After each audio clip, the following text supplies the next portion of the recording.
It's December 1986 in the UK, and you can forget about Chernobyl as the biggest news event of the year because TV soap EastEnders has its biggest ever episode with over 30 million people, more than half the population tuning in at Christmas. Single charts are dominated by the Housemartins, Jackie Wilson and Madonna, and I'm not even going to Google the albums because I can tell you it's all about my favourite band, Bon Jovi, with Slippery When Wet and Living on a Prayer absolutely everywhere. At the cinema, audiences find out that's not a knife. In Crocodile Dundee, Johnny Five's still alive as a robot tells a white American painted to look like an Indian, and a middle-aged rock star has an awkward fantasy relationship with a 14-year-old girl in this week's movie, which is AJ...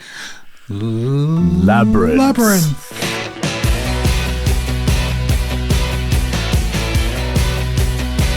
Welcome back to the Rewind Classic Movies podcast about films we probably saw as kids, even if we didn't understand the adult themes. I'm GB, and with me is my co-host, AJ.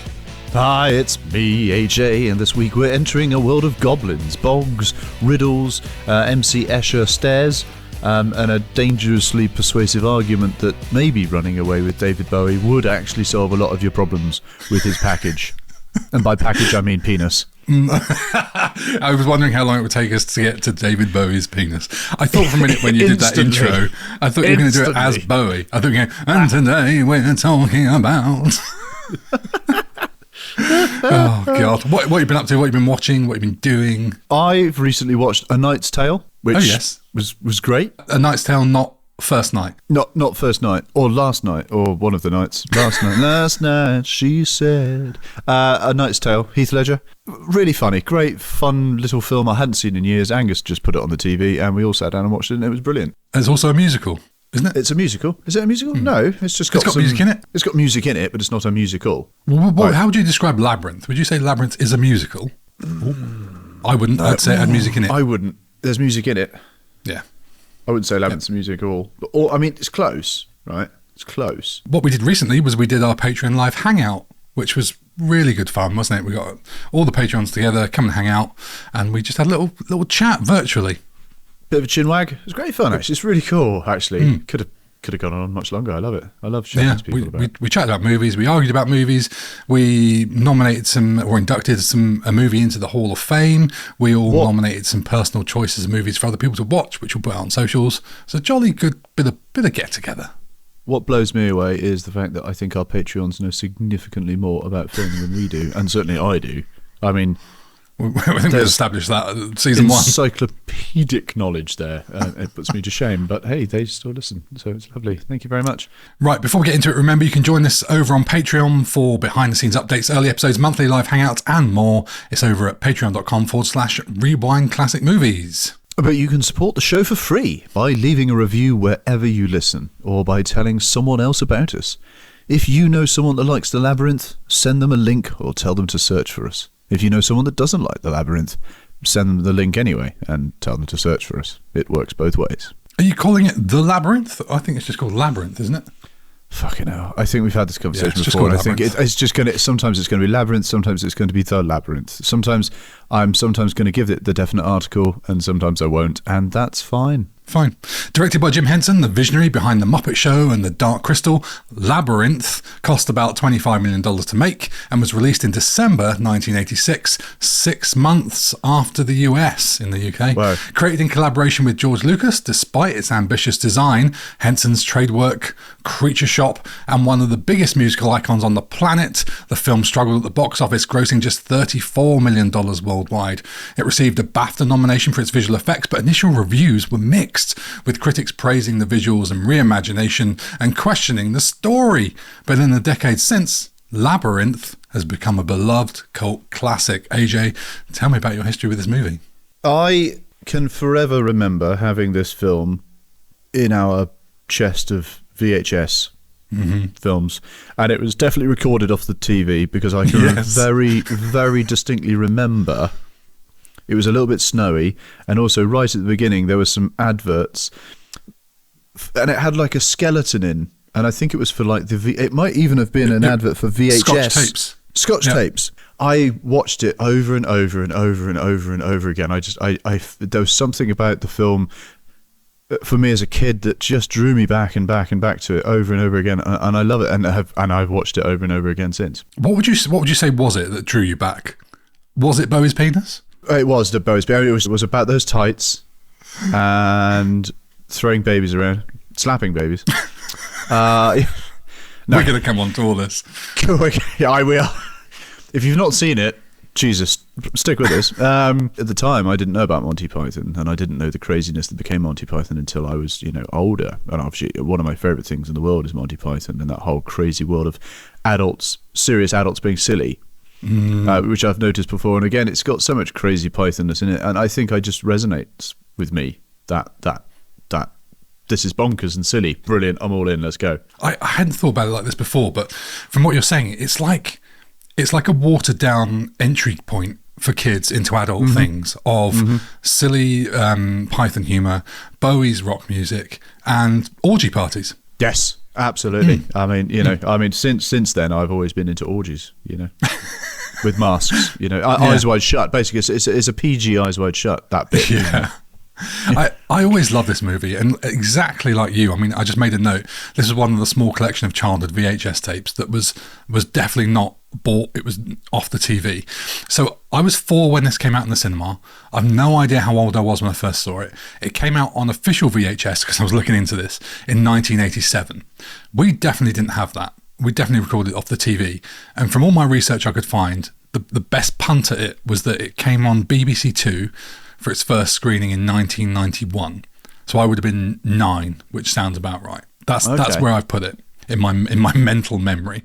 I didn't know who Bowie was, didn't think of it as a musical, totally believed the world and the characters, and fell in love with Jennifer Connelly.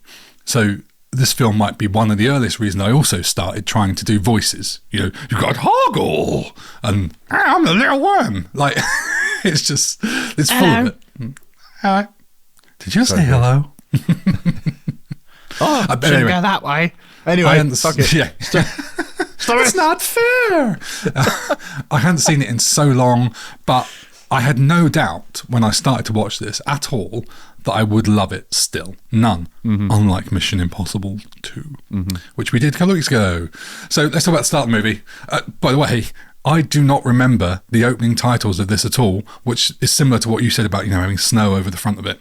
I think it came on the TV and my dad went, I'll record that for the kids. But in typical fashion, was a couple of minutes too late, probably faffing about finding a tape to record over something else. So I don't remember these titles at all. I just remember Sarah in the garden. How funny. As far as I remember, it opens with her in the park, rehearsing like she's the last dramatic teenager on earth, already annoyed with the universe, hates life, listens to My Chemical Romance, if they were a thing then. Yeah. Already convinced the world is unfair, which, to be fair, is basically the thesis of the entire film. And so it continues. Starts to rain. Oh, fucking hell. Gonna run back inside.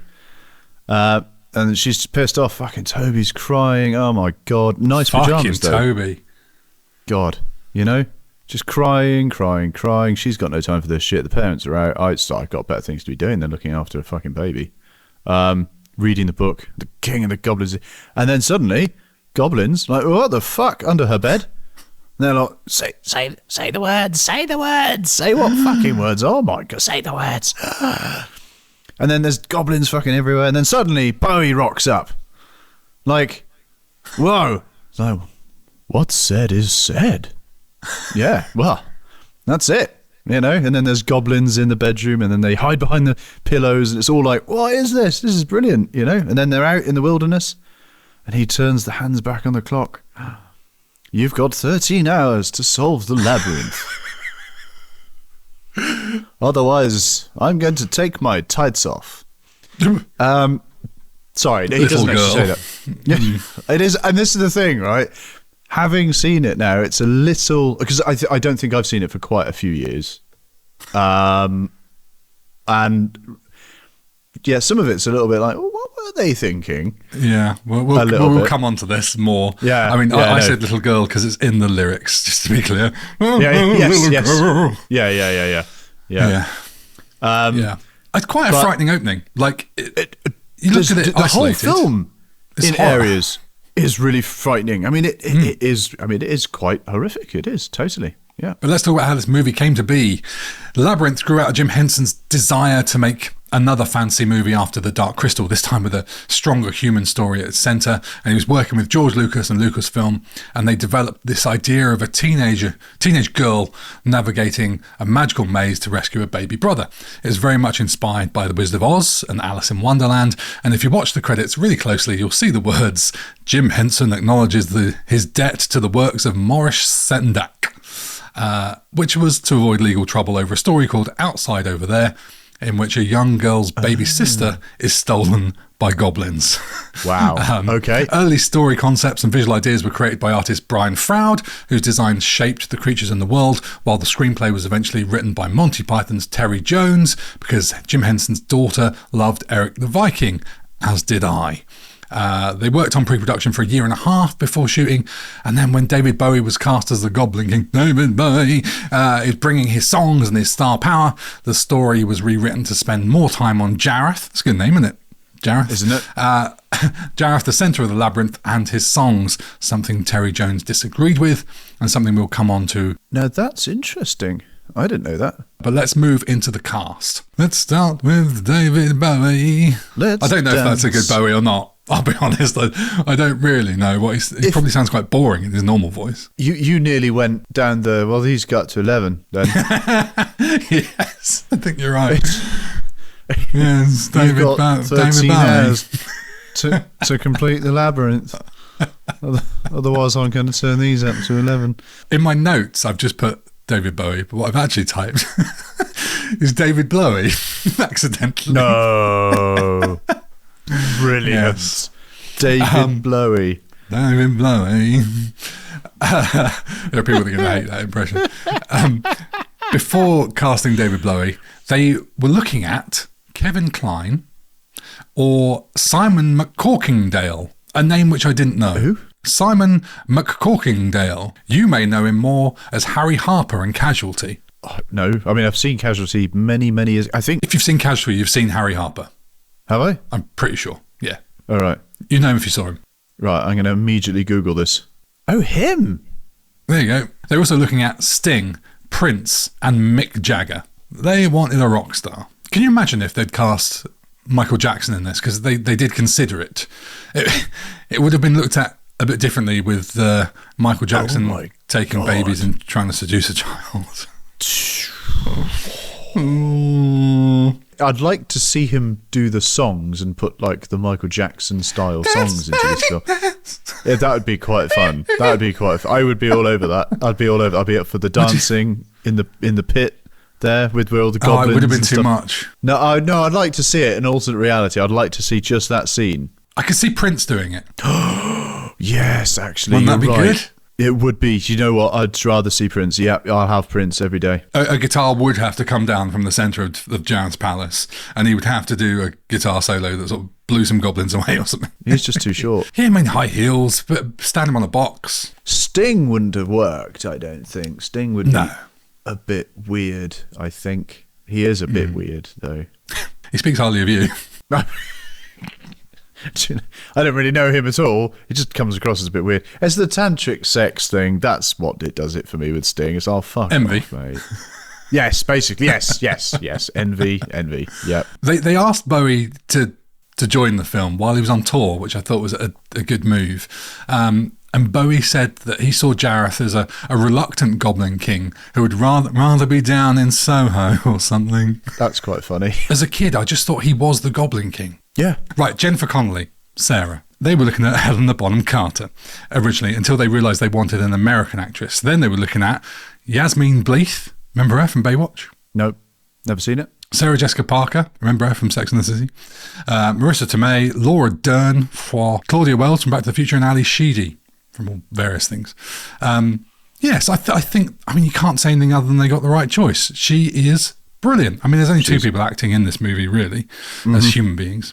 And they're both fucking brilliant. And it shouldn't work. It's excellent. She's excellent. And she's gone on to have a fantastic career as well. Everything else she's done has been excellent.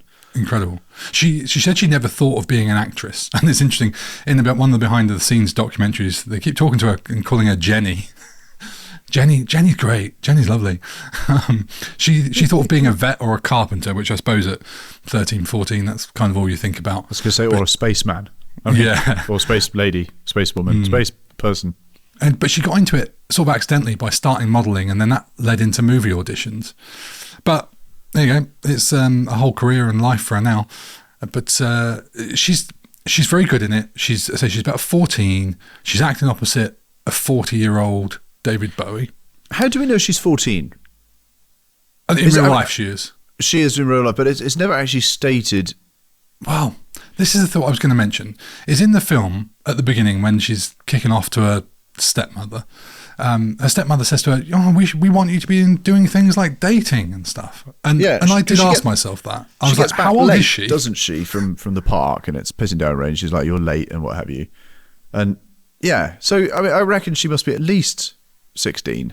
I think she's 17. Meant to be 16 in the movie. But like, her bedroom, I wouldn't say, it's the 80s. It's hard to remember what 16-year-old girls' bedrooms were like because I was never in them. I was going to say, I was never in them, apart from my sisters, maybe. But, the teddy bears everywhere and a lot of the more childish side of things makes me think she was sort of younger than I think they probably wanted her to be. Big and then, 4-poster bed, though. Bloody hell. Yeah. And then she talks about, before Jareth turns up, she talks about the Goblin King being in love with her and giving her powers, when she's talking to Toby about, the reason she wants to get rid of him and all that sort of stuff. And I was just thinking, she's 14 and Bowie's 40.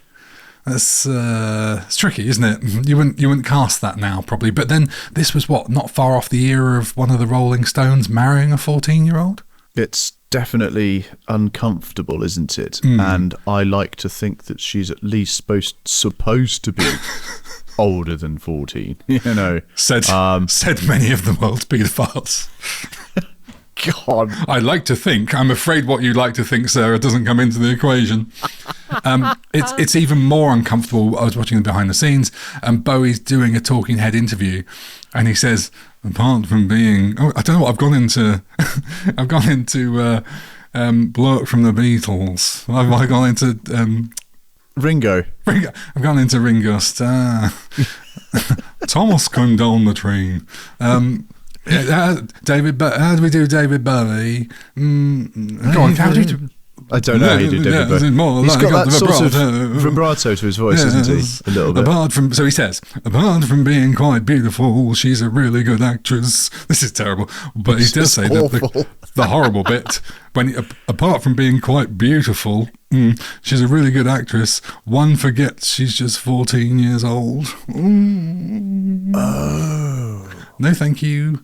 Anyway, let's move on. The thing is, it makes it a little bit uncomfortable because I did have a crush on her when I watched this film when I was a kid. Yeah, so, but you're a kid, so that's fine. But I was a kid, and it's totally fine. But there's something a bit about it, As long as you're not still fantasizing about it in your 30s. No, not at all. Then she's got more adult films for that. Because I'm in my 40s now. Yeah, yes. And then on the behind the scenes, they're talking, someone says that the ball, the scene with the great grand ball on it, was meant to be Sarah's fantasy. And then someone else adds that it was meant to be a depraved kind of ball and stuff. And I'm just like, there's real mixed messages going on here. Is everyone talking to each other? What is going on in this movie? It is pretty nuts because it is also like a weird scene in the film, like, what the fuck just happened? Ding ding. She gives me Luke Skywalker vibes in this at the beginning. She's just got that whininess about her and this sort of entitledness that reminds me of Luke. Is he a whiner? Is he, Luke? Oh, he's a total whiner in the first movie, yeah. It's not fair. I was going to pick up some power converters. Oh, I see. But I only need you one more season. Anyway, yes, there's only one other person I wanted to sort of talk about, which is the only other sort of human in it outside of her parents, and that's baby Toby. So a little brother, Toby, baby Toby, is played by someone called Toby Froud, who is the son of the concept artist Brian Froud, who also did Dark Crystal. And he's gone on to be an artist, performer and filmmaker himself, and he's worked on things like one of the Narnia movies, Cowboys vs. Aliens, and 2022's Pinocchio. So I thought that's really nice. That is cool. And is there anyone else you want to talk about? What I do want to mention is Gates McFadden. Sure. who you may know or not know because you're probably not into Star Trek, is Dr. Beverly Crusher in Star Trek: The Next Generation. And here's the mental thing, right? She's not credited under her name. No, here. No, not as Gates McFadden. There's something. Cheryl? Possibly. I don't remember. I think she's credited Cheryl McFadden. Choreographed the film. Mm-hmm. And she was offered to be Sarah's mother, but, tiny role, obviously, kind of thing. But union rules, and this is amazing that the union won't let you do both. You can only do either acting or choreography. She did the choreography for the whole thing. Apparently, which is cool. I had no idea. Yeah, she's quite prominent in the behind the scenes. And I had no idea that she was a choreographer when you see her playing in The Next Generation. Why does she do no dancing in that? I mean, all right, she dances around Picard quite a bit, metaphorically. But well, I'm going to come on to surprise choreographers as well in a minute. Oh, okay. Yeah. But there's one person I thought you might be interested to know about, that you might bring up, that I was gonna not do, so you could do it. Okay. Christopher Malcolm, who plays Sarah's dad. Yeah. He was in the original stage production of Rocky Horror as Brad. No way. Yeah. How about that? Yeah. That's cool. And the only other thing I was going to mention was that we should talk about Jim Henson, because obviously incredible genius, visionary, amazing guy. Mm-hmm. And I was going to talk about his death, because his death is awful. His death was preventable. But I'll be honest with you, I think we've got so much to talk about in this episode, and I think his genius is going to come across in everything we talk about, and we will probably have other options to talk about Jim Henson. So I think we don't just spend ages talking about Jim Henson. Let's talk about what he did. Let's. Absolutely. Yeah. Cool. Yeah. So let's move on to the visuals then. Let's talk about puppets, right? There are so many puppets in this, and they're all amazing. Jareth's Palace had just that scene with all those puppets in it. There's 48 puppets there, and even more puppeteers. There's holes everywhere on that set, and Brian Henson, who's Jim Henson's very talented son, described the set as being like Swiss cheese. Which I can fully imagine. I mean, because when I was a kid, it was real. They were real. It was real. So, and watching it now, okay, you can see it, and occasionally you can see the odd stick, really? Yeah, absolutely, but not often. So it's a credit to how well it's all been done and how well it's hidden. You know, and you do get Star Wars puppeteers. You get Frank Oz, Kenny Baker, and Warwick Davis, otherwise known as Yoda, R2D2, and one of the Ewoks. But we also I know Warwick Davis. He's gone on to have a big career. In fact, he was in Willow. Big don't. No, you'll get fucking cancelled. I met Warwick Davis. He was lovely. Have you? Yeah. With the remake of The Willow, he actually gave the Willow. Fuck's sake, everything's got to have the fucking definite article for it. The Skyfall. Oh god, sorry, I'm off tangent. I don't even know where I am anymore. Sorry. Well, there's also Kevin Clash, who was Elmo and Splinter in Teenage Mutant Ninja Turtles. Remember when we did that? Yeah. And Danny John Jules, who you know as Cat from Red Dwarf. Ow! No. Yeah. What does he do? So Kevin Clash and Danny John Jules are among the fire performers. The little guys whose heads come off. Yeah. They do the voices for those. Come off. Yeah. And then when I was watching some of the behind the scenes, I saw another Red Dwarf face that I recognised, and that was the face of Queeg. What? Remember Queeg? Yeah. I will switch you off, or I can't remember any of his lines. Yeah. And it turns out that On Charles, the screen. Yeah, like he's the rival to Holly, right? Yeah.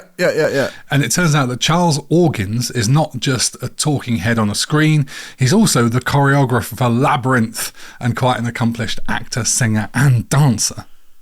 Whoa. Yeah, Queeg was the choreographer on this movie. That's... Hey... Yeah. I bloody love Red Dwarf. I have not seen Red Dwarf for ages. I mean, that was... Did you watch Red Dwarf? Loved it. Religiously? Read the books. Absolutely. It was fantastic. Just brilliant. We should say R.I.P. Rob Grant at this point. Oh, really? He just died last week.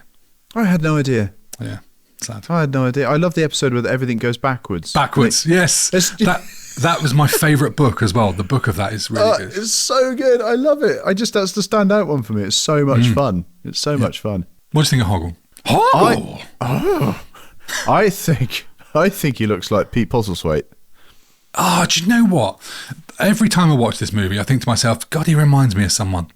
And I just wondered if he had one of those faces. But you know what? You're right. A little slightly rounder faced Pete Postlethwaite. It is. Horror. Not gonna hurt the little lady. I have got so much time for him and his character and his flawed character. Really. I mean, he's a bit of a coward. And he doesn't really want to get involved. He's for fuck's sake, I really can't be bothered with this. Which, that resonates, especially as I get older. Oh, God. I don't know if he ever went, I can't be bothered with this, did he? No, but he's got that, oh, God. He has that general demeanour of like, oh, for fuck's sake. My boss is a prick. Yes, My boss is a prick. Oh, fucking hell, I got to do this mess again. Oh, Jared. I mean, he's the main character for me. He has the biggest story arc of anyone. He does have the biggest arc, doesn't he? He has the whole redemption bit, doesn't he? Especially when he comes back and jumps on the robot thing and kicks the people out and, oh, you came back. And he's like, oh, yeah, I can't. No, I don't know what that was. I came back. No, don't kiss me. Yes. Things you would never caught me saying to Jennifer Connelly back in 1986. Am I right? But he is amazing. He's a real feat as well. Like more so than Yoda, I would say at this point. Yoda was, 3-6 years before this. The way that Hoggle moves, the way he walks. Obviously, with Hoggle, there is a person inside it. He's the most technically complicated puppet they've ever done. It's got 18 motors and 5 performers. Whoa. Actress Sherry Weiser, R.I.P., was inside the puppet, but the face is not her controlling it. It's like 4 other guys controlling it. And Jim Henson's son, Brian, is the voice of Hoggle. And in the behind the scenes, everyone just worked so hard. Credit to Brian, because you think as the son of Jim Henson, you could probably have an easy ride if you want to. But he looked like he was pulling a lot of this stuff together.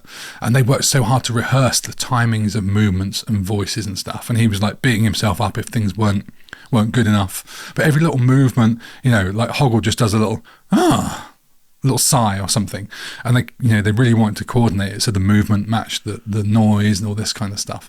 And it's sad because it's a skill I fear we're losing, and it's a real shame because this is so much better than CGI when you pull it off this well. Because he looks real. I mean, you believe he's real, and that's for not just him, but all of the puppets, all of the goblins, every single non-human actor, you fully invest and you believe they're real. Part of me wants to go, ooh, is that just us with nostalgic eyes looking back on this? I watched it this time with the eyes of, really trying to, not necessarily pick holes in it, but just really see it, just, not for entertainment purposes.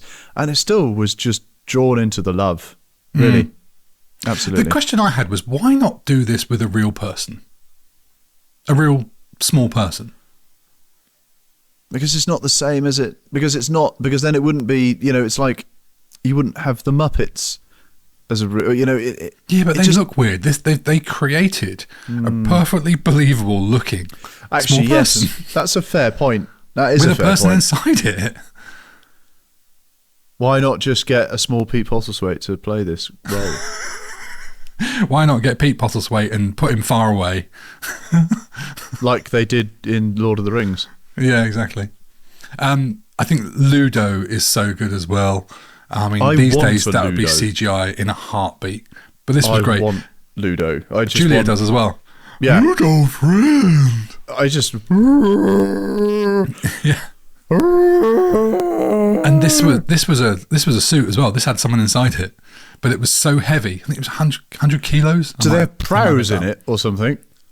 No, I don't know that the guys in it were particularly monstrous body shapes, but it was too much for one person to do, so they had 2 people that would take turns. Did you like that, though? Ding ding, well done, Star Wars reference. Mate, come on. Are you proud of me? The Green Cross Code, man. Yeah, tell you what. Here, Ludo. Luke, I am your father. Ludo, friend. Right on. Okay. I want to talk about the sets because the world looks so fantastical, but real in a sort of surreal way. There's so much detail everywhere. And I love things like the little eyes on the wall as she goes in, and her room, just her bedroom. Like, it's got the maze, it's got the characters, it's got almost everything that goes into the movie is there at the start if you want to find it. Just that village section, which, actually I've got notes later on about that, but just, that whole Zet village, which they obviously then completely destroy. It's so well done. I mean, you really buy into this whole sort of medieval village vibe thing that's going on. It's amazing. I think I read it was the biggest set at Elstree at the time or something, or had the biggest backdrop curtain or something technical like that. Yeah. Wow. And do you know what? I love things like the door knockers. Just the detail when you look at it. One's deaf and one can't talk because the knockers go through those different parts of their bodies. Mm-hmm. It's so, and I bloody ordered one. I ordered it to go on the wall behind me, and it hasn't turned up in time. Furious. But I did. If anyone's watching the video version of this, I did get my Labyrinth steel printed poster.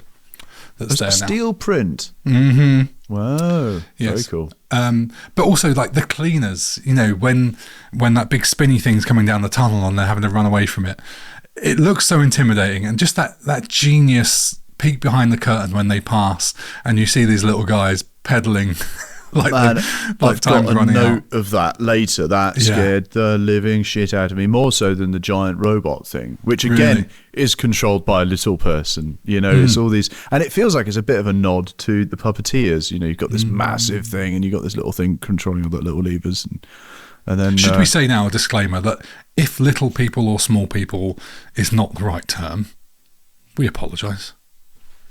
Absolutely. And then little things like there's a rock statue at one point and it's a half of Bowie's head when he confronts Hoggle, and as the camera moves away, you see that it's like 3 different bits of rock that are distances apart. Yeah. But from a certain point of view, it looks like Bowie. It's so well done, and even things like the Bog of Eternal Stench. What a great name! What a great bit of writing that is. And someone thought, do you know what? Let's have a bog made up of lots of anuses. I say that an awful lot, especially when I'm out walking on the moors or any time I've done any kind of anything and there looks to be like some sort of bog. I will say it's the Bog of Eternal Stench. It's just a part and parcel of my vocabulary. Nice. Yeah, I just think they did such a good job on the production of this. The Bog of Eternal Stench, Mr. Patton. Oh, God. There it is. And the thing is, to get from the Bog of Eternal Stench up to Jareth's Castle, it is a very long walk to freedom. The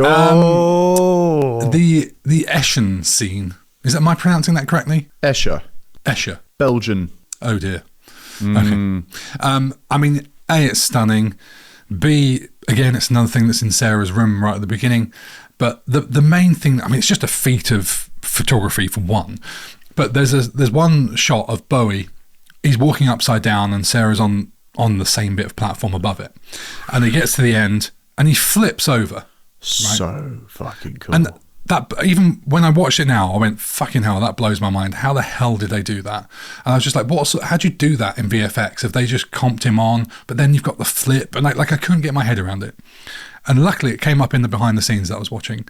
And it showed that he's got like a support on his back. Mm-hmm.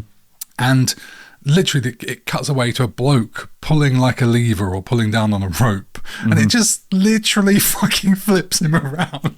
Oh my God. Wow. It's unreal. That's how you do it. Like, again, that'd be CGI and it wouldn't look great. It looks incredible. Oh, amazing. Man. That's incredible. Wow. Yeah, wow. There's also a behind the scenes moment where there's like a stunt double is properly done up as Jareth, as like a double.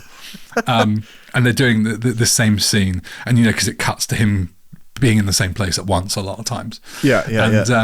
And so what they're doing is they've got this stunt double and he's got the makeup on, he's got the wig on, he's got the whole Jareth outfit on. Like, they've gone to town on him and he's on some sort of dolly lying on his side and they fucking whip this dolly out of shot. Like, fucking, how he stayed on it. You don't see him at the other end when it stops, but I'm thinking, fucking hell, that poor guy. And the effort that they went in to have two Jareths there and get this guy out of camera, so it's transitioning from a shot of Jareth to another shot of Jareth.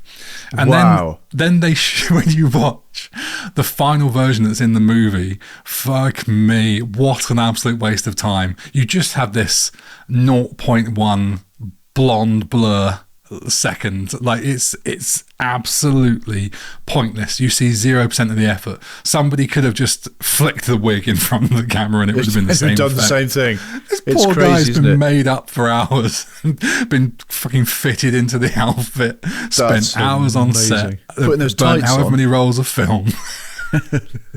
Fucking hell. But it's true that, I mean, the thing is, we see it often. Like one of the ones in Terminator when that truck blows up, and that model, they've painstakingly put this model together and all that sort of stuff, and then you see it, and yeah, absolutely, you totally believe it, but it's over in a second. Yeah. But the effort to go to do it, it is, the detail in some of these films is incredible. Speaking of effort, I mean, the next thing on my list was, I'm talking about Bowie's balls. I'm going there. Oh, mate. And not his penis. I'm talking about his balls. No, his balls. We've talked about his cock, and now we're going to talk about his balls. Exactly. So when he's there juggling his little glass spheres, right? This feels like one of those things that everyone already knows, but we'll do it anyway. Mm-hmm. So that's not Bowie doing that. That's an artist. I don't know what you call him. A guy called Michael Motion. A juggler?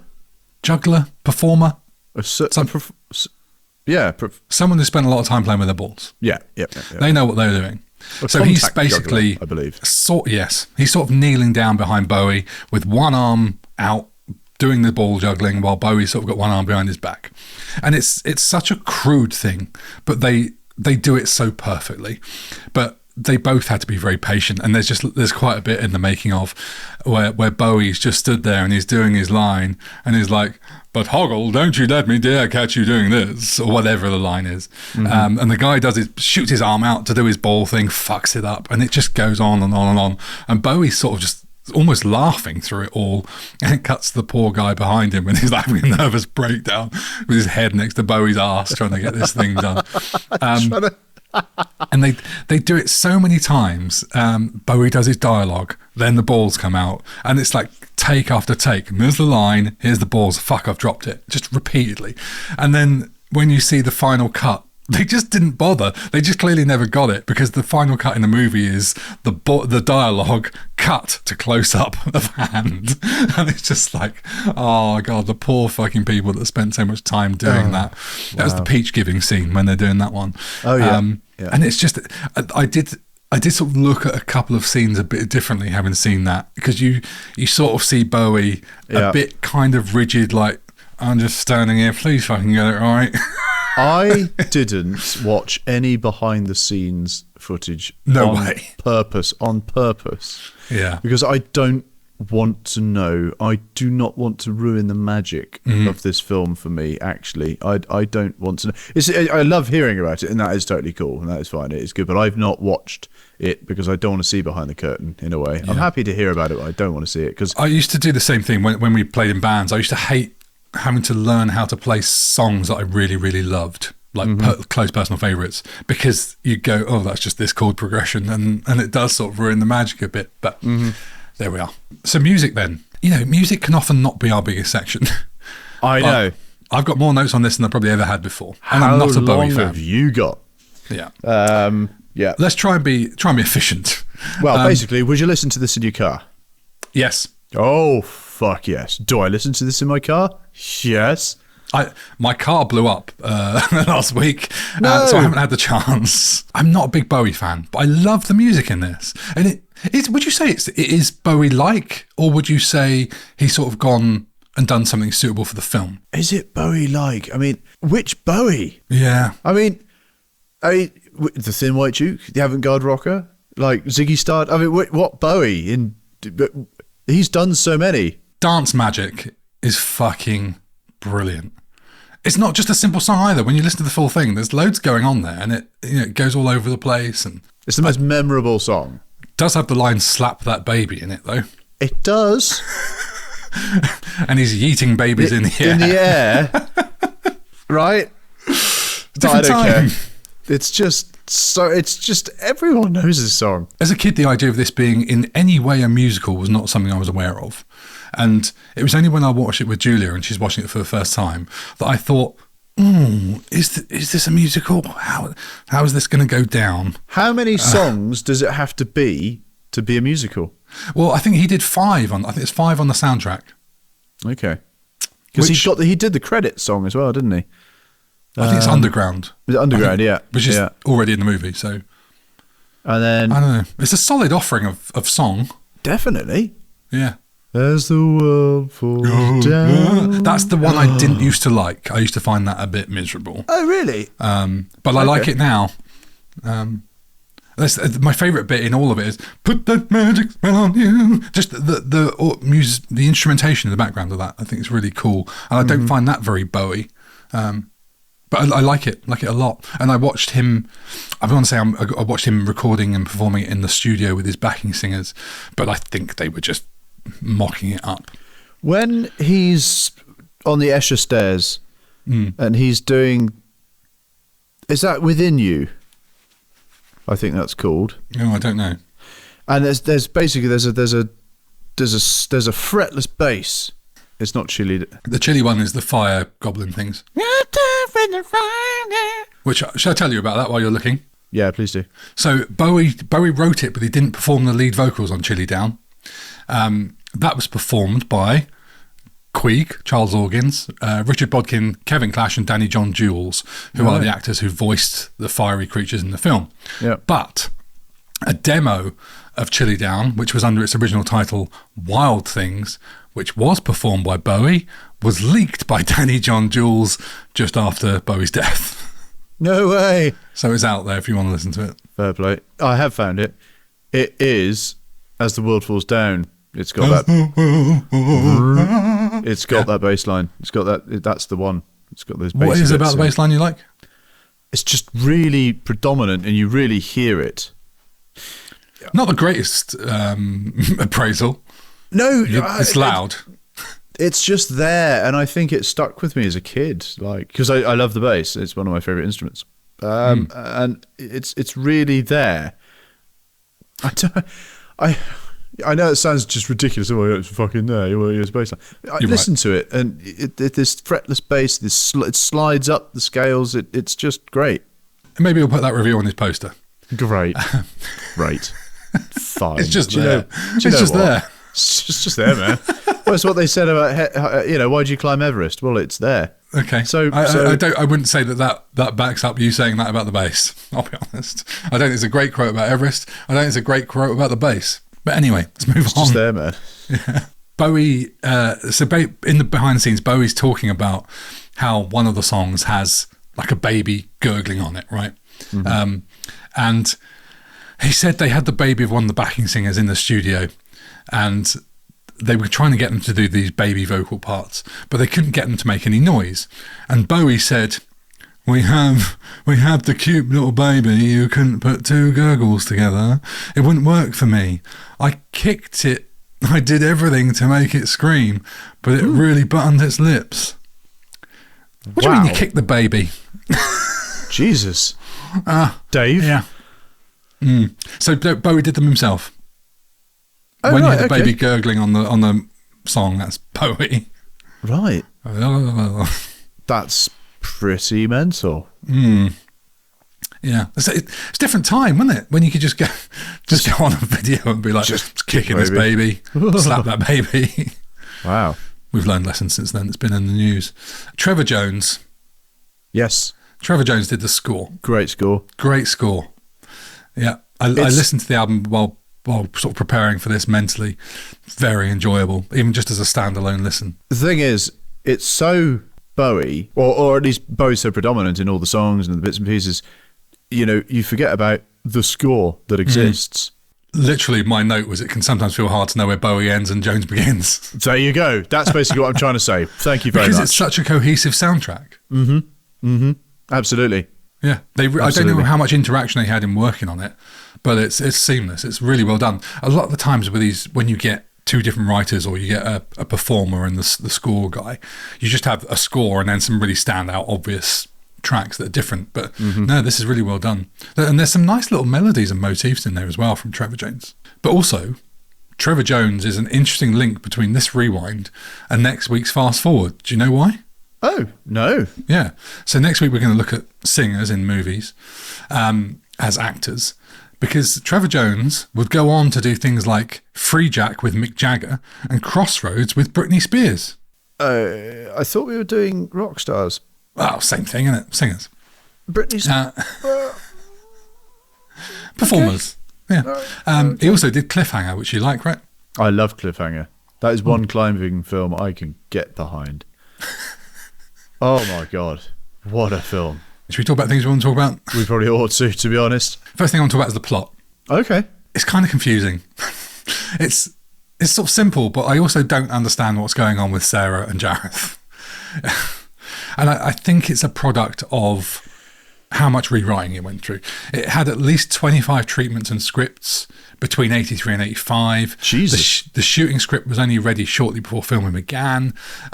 Henson originally intended for the protagonist to be a king whose baby had been put under an enchantment, and a princess from a fantasy world and a young girl from Victorian England. And then they just made the lead a teenage girl from contemporary America, apparently to make it more commercial. Okay, which I suppose I could get. And then Terry Jones, he's come out since and sort of said that the finished film is quite different from what he originally planned in his original vision. So he said, and this is quotes, "I didn't feel that it was very much mine. I always felt it fell between two stories. Jim wanted it to be one thing and I wanted it to be about something else." And then he said that his version of the script, the original Terry Jones version, is about the world, about the people who are more interested in manipulating the world than actually bearing themselves at all. And in his original script, Jareth was meant to be all-powerful to begin with and is using the labyrinth to keep people from getting to his heart. Sounds quite interesting, and I think you can see where it's going from what ended up in the film. Sure. It's not very clear. And then there was an early draft of the script that was attributed to Jones, and it's markedly different from the finished film. The early script has Jareth enter Sarah's house pretending to be the author of the play that she's meant to be playing. And she doesn't want him to take her brother, but he snatches Toby away from her against her will, which is a slightly different take. Sure. And apparently he was really quite a bit of a bad guy in that draft. And then when they have their final confrontation, he tells Sarah that he would much rather have a queen than a little goblin prince. Let's cut that out, boys. Yep, good job. Yeah, glad we got rid of that. I mean, at least we have had him say, "I have done everything that you've asked for. Yes. I have done everything that, you know." But I also don't understand what he means by that. "I've turned the world upside down for you." But she didn't. All she could arguably said to wanted is to take Toby away. Well, she did. But, she's. What else has he done? Well, why are you turning the world upside down, mate? That was you choosing to walk up and down them stairs, the wrong way up. It's a fair one. Fair shout. But that script ended as some sort of like justification. It ended with her kicking him and sort of beating him up because she was disgusted by what he said, and then her beating him up transforms him back into this powerless, snivelling goblin. Oh, right. So at least that is her. That it's a bit predatory, paedophile kind of gets his comeuppance, isn't it? But there we are. I can see why. I mean, because Jim Henson, obviously slightly more family friendly. Glad he went the way that he did and didn't maybe let Terry Jones do what he wanted to do. I still don't quite understand the motivations of anyone in the movie, really. What is all this fantasy that she has? Is it just a young girl's fantasy of being an adult? I don't understand what he wants from her. I don't know that I want to think too much about it. That's it. I was just going to say, I don't care because I like the film and it's lovely. And it will forever be me as a, I don't know, 10-year-old, 11-year-old, whatever, watching this film. Yeah. So I love it. I just didn't want to give it a straight pass where we ignore it. No, it's a fair shout. I think there are a lot of interesting things in this film that I don't think you could do today. Bowie was almost on the border of quitting over it because it wasn't humorous enough for him. So he asked for a few changes and stuff, and he ended up being quite happy with it.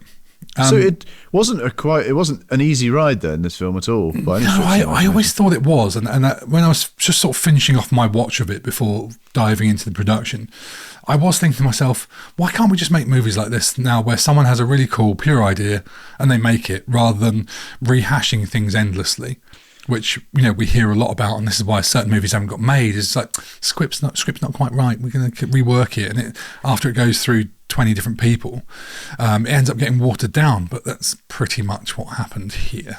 It's funny that, because I know it was a Python, and actually when I came into this just now doing the research, I thought it was actually Gillam who wrote it, because it's Gillam levels of nuts and absurdity that we're used to, like Time Bandits or 12 Monkeys or any of that sort of like absolutely batshit crazy, rather than Jones, who I mean he did like Wind in the Willows. I don't know if you ever saw that, the live adaptation of that. Yeah, and and that's great and lovely. Not that Labyrinth is dark, but it felt more Gillam than Jones, if you see what I mean. And I was, when I read it's like, oh shit, it was Jones that wrote it. Yeah. The tone and the pacing of this, such great comedic timing, and moments even in the darkness, like that opening bedroom scene where Toby disappears. It's borderline horror for kids, but there are still moments that are funny, even in that. Like, I don't know how they do it. The balance is excellent, and like the movie, it really moves along. I was just watching it going, Christ, there's not one wasted moment here. Scenes that I remembered being longer weren't very long at all, and it's kind of like, let's get through this labyrinth, let's see how different and how varied it is. And George Lucas was involved in the editing. Basically, George Lucas took this to Final Cut. Jim Henson apparently did a pass on it, and then George came in, tightened it up, and Jim was trying to make it looser and George was trying to make it tighter, and they sort of met somewhere in the middle. I love how much, actually, I didn't realise George Lucas was involved in this film at all until I read about it today. I had no idea. And that must be exciting for you as, a fanboy. It is. George has his moments. He's obviously a legend and is an incredibly talented man in many areas. It's just his directing and some of his writing can be a bit off sometimes. But, well, like Empire Strikes Back. I mean, it is pretty bad, isn't it? Well, Empire's brilliant, but it's the one he had the least to do with. Are you serious? He didn't direct it. He didn't really write it. So, yeah. I thought he directed them all. No, he directed the first one. That's it. And then the prequels. He directed all the prequels. Which is why they're shit. Which is why they're terrible dialogue and terrible directing, yeah. I had no idea. I just thought he did all of them. By the time Empire came around, he stepped back. He got Lawrence Kasdan to write it, who did Indiana Jones, and he got his sort of university college film lecturer to direct it, which was Irvin Kershner. So he just basically owned the name. Yeah, he came up with the story points. He's still the guy behind it. He's coming up with the Yoda and all these kind of things, and he's pushing it in the right direction. And he still had a hand in directing some of it. I'm sure he was on set and all this kind of stuff. He just didn't want to cope with the pressure of it. But anyway, we can talk about Star Wars all day, and we haven't done that yet. It's all in this podcast, Series 1 or Series 2, but maybe we'll do it before the end of Series 2. Who knows? Oh, stay tuned. Yes. Right. There's one scene in this that I don't like. Just one. Okay. Is there anything in it you don't like? No. Right. It's the fiery creatures. Oh, no. Doesn't fit for me. I love those bits. It's a bit janky with the green screen, and you can see the out. It's not green screen. Oh. I made the same note. I mean, that green screen is a bit janky. I swear they are my words that I've written down. I will take a photo and send it to you. But it's not green screen. They shot it all on black screen. So they covered the set in black velvet. Oh, right? Velvet. And then, so all the puppeteers are covered in velvet and all this sort of stuff. And Jennifer Connelly's walking through this black velvet set. Yeah. And they're throwing their heads around. And then they got into post-production and basically then cut out all the black and replaced it. But Jim Henson wasn't happy with the compositing of it, and they basically tried to make it work, but it just doesn't quite. But aside from it looking janky, even as a kid, I remember this bit would come on, I'd be like, oh, have I accidentally switched the channel or something? Because it just didn't make any sense to me. And as I watched it, I was thinking to myself, going, could we cut this out? Is there any way this edits out without losing too much of it? And it would be fine. You just have to have Sarah going into the woods and then her being pulled up into the castle. But yeah, it's the one bit that doesn't work for me. It's the ballroom scene that is the jarring one for me. This is still, puppets. It is jarring, but it's meant to be bonkers. jarring. It's meant to be her fantasy dream of a fever poisoning, right? So at least it's got a motivation to be different and weird. Yeah, I suppose so. But I kind of like that, I don't know, Jamaican, I want to say, or Caribbean kind of sounding song, and they're all like weird flamingo type goblins. It's interesting, isn't it, that the one thing that feels off to me is the one thing that's not sung by Bowie. Oh yeah, I suppose. I just think it's great fun. Just they take their legs off and heads off and the eyeballs, and it's just nuts. It's just great fun. As a kid, I went, I'm watching this fancy film that I didn't know was fancy. I just thought it was a documentary in another world. And then suddenly we've cut to like Saturday morning kids TV. Oh yes, it's got a real low production value, and I'm watching Through the Dragon's Eye or something, which I loved, by the way, but it was terrifying. Oh, mate. Do you remember? In fact, that might have been called Labyrinth. Do you remember they had to put that helmet on and sidestep left? Nightmare, not Labyrinth. Yeah, I love that. Love Nightmare. I was looking into it only last week. No way, because I feel like it wasn't Brian Blessed, but I feel like it was sort of a Brian Blessed kind of character that it wasn't, but yeah, did the kind of sidestep left, sidestep right, 2 steps forward. That had haunting music and everything, didn't it? It's like a video game before its time. Oh. Amazing. Great helmet. Iconic helmet. Dude. We're back on Bowie again and his iconic helmet visible through those tights. Last thing I want to talk about is the sequel. Was there? Well, sequel was there? There wasn't a sequel. Was there? I suppose everyone always talks of a sequel, don't they? There's not a sequel. Is it going to happen though? It's been talked about since 2016. Okay, so quite recently. Yeah, Doctor Strange director Scott Derrickson was announced as being the director. And it's actually announced. Holy shit! And the Hensons are producing it. So this is Jim's kids. And then in 2021, Brian, and his daughter, I can't forget her name. In 2021, Jennifer Connelly was openly talking about how she'd had conversations about it, but that she didn't know what the state of play was because it had been a few years. Fast forward to October 2023, and Scott Derrickson sort of said he's unsure whether it be happening because it was, quotes, so imaginative and surreal that he wasn't sure it'd be able to be made while making it commercially viable. Oh, and you sort of think, fucking hell, like they made the original. Come on, you can make a sequel in 2025 or 2026 or whenever. And then as of, I think, December 2024, the Hensons were still saying it was on the cards, but Robert Eggers would be directing, and involved in the producing would be Christopher Columbus and a few others. Chris Columbus, who wrote Gremlins, Goonies, directed all sorts of fucking huge movies like the Harry Potter movies. And Alexander Skarsgård was lined up to play Jareth. Oh, cool. Not Bill Skarsgård, the guy from It, his brother, Alexander. Oh, his brother. Oh, okay. But still, the right... Well, yeah, I was thinking of the guy that did It, but still, it's a similar face or the similar kind of... I can see that. I can see it, but at the same time, are you then going to completely ditch the music sing? And the rock star? Well, I don't know, but can he sing? I mean, who do you have nowadays, though? It's a good question. Who would you cast as a... who is an iconic rock pop singer? I tell you what. All right. Here's a thing I've seen recently, and I can't remember his name, but he performed at Coachella recently, last year, I think, and I found this on the internet the other day, with Brian May, and he sang Bohemian Rhapsody. Oh, you mean the guy that's in Queen? No, he's not in Queen. One of the songs he did is called Beautiful Things, I think. It was huge. It's a huge song. It's a huge hit. Benson Boone. No. That one. Not necessarily a fan of that song, but I saw him doing Bohemian Rhapsody with Brian May on the guitar at Coachella. Dude, whoa. Because he wears these jumpsuits or spandex kind of like things, quite open-chested. He's quite flamboyant. I think he'd be brilliant as... Too young, though. If you're doing it as a prequel, maybe. Maybe. Yeah, maybe too young, you're right. I can't think of anyone who's a sort of rock star that would be flamboyant enough to sort of carry it off, maybe. Yeah. Or maybe Mika. What? But it would just be silly, wouldn't it? Yeah. In a way, that shows how amazing Bowie was. Do you know who I think could do it? If you were going to go really woke with it, someone who could pull it off would to do the music and like this slightly intimidating nature about them would be like a Lady Gaga. Oh, yes. If you want to switch it up.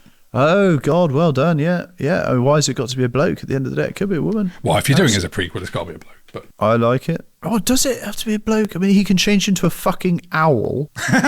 Oh, do you think that's him? Yes, of course it is. Obviously it's him. Oh, do you know who it could be? I don't like him, but I tell you who would be good at it, or who would tick the boxes, as being a quite powerful singer, an intimidating actor, Jared Leto. No? No, he's an Skeletor himself. awful actor. Oh, yeah, like he wouldn't be my choice for it, but I think he ticks the box of guy in his 40s, rock singer, actor. No, I know you're absolutely right. Nobody would watch it. I think you are probably right. Right, I've drunk about 2 litres of tea. Let's fucking wrap this up. Sorry. Let's talk about the end of the movie. Yes. It's 101 minutes, which is not far off perfect time. Perfect. Bang on the money. Love it. I mean, she reaches the centre of the labyrinth. Jareth is like, no, I'll give you this ball. No. And she's like, no, I'm going to quote some lines at you. And he's like, favourite scenes and lines? Before you say the line, I can give you the world. In fact, it's coming up, with this, so I'm not going to say it. And then she says the thing. And then he turns into an owl, flies off, and the end. Baby's back home. It's all good. But then there's all the they're all there partying away in her bedroom and stuff like that. And then the owl flies around outside and then off to the moon kind of thing into the night. Yeah, it's lovely. I found the end when they all turn up in her bedroom really touching. And yes. I think part of that was I just had a weird thing on TikTok the other day when someone's running an account where this little toy monkey just does silly quotes or something. And I saw this TikTok come up and I was like, fuck, that's the childhood monkey I had as like my main like toy pet type thing. And I'd had it for years. And it was, one of those emotional bonds you have to something. And it really like took me back. And watching Labyrinth, it was a bit of a throwback to being 10 years old or whatever, and having all these things that mean a lot to you as a kid. And in Sarah's case, they're kind of like taken away, and then she's like, oh, I need you, I miss you, whatever she says, and then they appear, and then it's sort of teased that they're there, but then they disappear again, and then they come back and they're actually there. I just found it really quite emotional. What lovely, but I want friends like that. I know, it is nice because it does end. We're always here. Yeah, if you need us, if you need us. Like, oh, little friend, huggle friend. The fuck was that? Huggle. I don't know where he goes. I mean, that's going a bit Scooby Doo. I almost threw my headphones off there. I do like the twist of the fact that we realise the opening scene where she forgets the words is the final scene and key to defeating Jareth. I thought that was nice. I always forget this line. Favourite scenes and lines? One of my favourite scenes now is the ballroom. Oh, you said you didn't like it? I didn't for the longest time, and now I like it. Maybe it's not a favourite scene necessarily, but it definitely resonates, I think, now as an adult, possibly, looking at it. But I didn't. It kind of bored me as a kid. Yeah, it was too weird. I might have fast-forwarded it. I just want to see the monsters and the Bog of Eternal Stench and Ludo and all that shit going on. I don't need to see dancing, like, boring. Yeah, I don't know if I have a favourite scene as such. I really do like the end scene that we just talked about with everyone in the bedroom. Sorry, what film are we talking about here? But bar the fiery bit that I don't like, I just think I love every part of it, and it's all so quick and moves at such a pace that I just love almost every scene. So one of my favourite lines is when she's trying to negotiate with Hoggle, he's going to take her back to the start, and she wants to take him to take her to the end. And so she offers him her bracelet, and he says, "What is that anyway?" I'm just doing some sort of Southern American now. And she says, "Plastic," and he goes, "Oh." It's like, as a kid, I don't think that would have done anything for me, but just the idea of someone getting excited about plastic in 2026 was quite amusing. Yours? The tunnel boring machine thing. Yeah. Man, that always scared me. It's that where it's going round and it's just all these things that I mean, wow, what a design to have created that set that's doing that thing, and they're trapped and like, holy shit. And then as it goes past, it's just two people on basically a bike, and it's so good. And I think what makes that scary, though, is that Hoggle is scared, and Hoggle knows the labyrinth. So if he's scared by it, you're like, well, shit, we really are in trouble. It's the first time he's kind of thrown under the bus. I really like when Jareth is in his palace, and the Goblin Joy is laughing at him, sycophantic, and he says something and just gets no reaction. And Bowie just goes, "Well, laugh." Yes. It's just the way he does it. Almost like he was quite amused by it at the time. It's really well done. Dear. I love the scene with the gigantic robot swinging his axe around. It looked dangerous on the behind the scenes, I'll be honest. Really? Yeah. Wow. The dog that's cowering, and she's like, "Come out here right now." Yeah. Come out this instant. It's just nuts. Bonkersness. It's just great. But fun. the great design of it coming together from the two doors as well. Yes. Yeah, absolutely. Really absolutely. Good. There's a little moment for me that is I'd never noticed until I watched it. I watched it this time with subtitles on for some reason. I don't know why. And as she's going through the labyrinth and she draws the lipstick on the little tiles, and the little creatures push them up and spin them around. And on the subtitles, it shows you that one of them just says, because I think they're really high pitched, but one of them they're like having a row, these two creatures, and one just says to the other, "Your mother is an aardvark." Oh, I noticed that. Your mother is an aardvark. That's quite funny. So random, but it's just another little detail. I mean, I've missed it for 40 years. Your father was a hamster and your mother smelled of elderberries. It's very Python, isn't it? Yes. Yeah, you have no power over me, which is the classic line. And, I say it a lot. I don't know why, but it's just a thing, isn't it? You have no power over me. But one of my favourite lines, and it's quite early on, and it immediately introduces you to how mental the film is going to be. Hello. Yeah. It's just great. Did you say hello? But I just love the dialogue. "Oh, come in and meet the missus." Yeah. Come in where? But what this also is one of my favourite lines that I meant to put down is she says, "Can you show me the way out of the labyrinth?" And he goes, "No, I'm just a worm." Yes. "Don't go that way." "Oh, really?" "Oh, yeah." "Oh, thanks." "Oh, God. She'd gone that way. She'd have gone straight right up to the castle." Oh, my God. I just love it. The last one on my list is a line that it was something I heard and I went, "Oh, bloody hell, I don't even realise that I've been doing that for so long and I've got it from this movie." Just all the goblins and all their little gaggling. One of them just sort of says to the other, "You shut up!" But I say that to people all the time. "You shut up!" Oh, dear. Right, it's time to rank it. My God, who ranked last? Sorry? Who ranked? I can't remember. What did we do last? Mission Impossible 2. I think you went first. Okay, then you can go first. You rank first and I'll rank second. Shit. I am torn. Are you? Yeah. I am going to give it I'm going to give it an A. Okay. It's an easy A as the lowest I was going to give it. I just hope so. Could it be S? And it could. It really could. But I just don't think I can. That's why? I'm going to have to push you on this one. Part of it is because it's a wonderful film that appeals to the 10-year-old in me, but it's not the sort of film that 40-year-old me wants to watch that often. Okay. Purely because I think it has a far more childish attraction to it with its just for the puppetry and things like that. You know, it's something I might put on the background maybe a bit more often now. I've watched it again, but it's been at least 10 years since I've seen it, and I absolutely loved watching it. Really did. Excellent. I was watching it. Thinking, this is fucking great.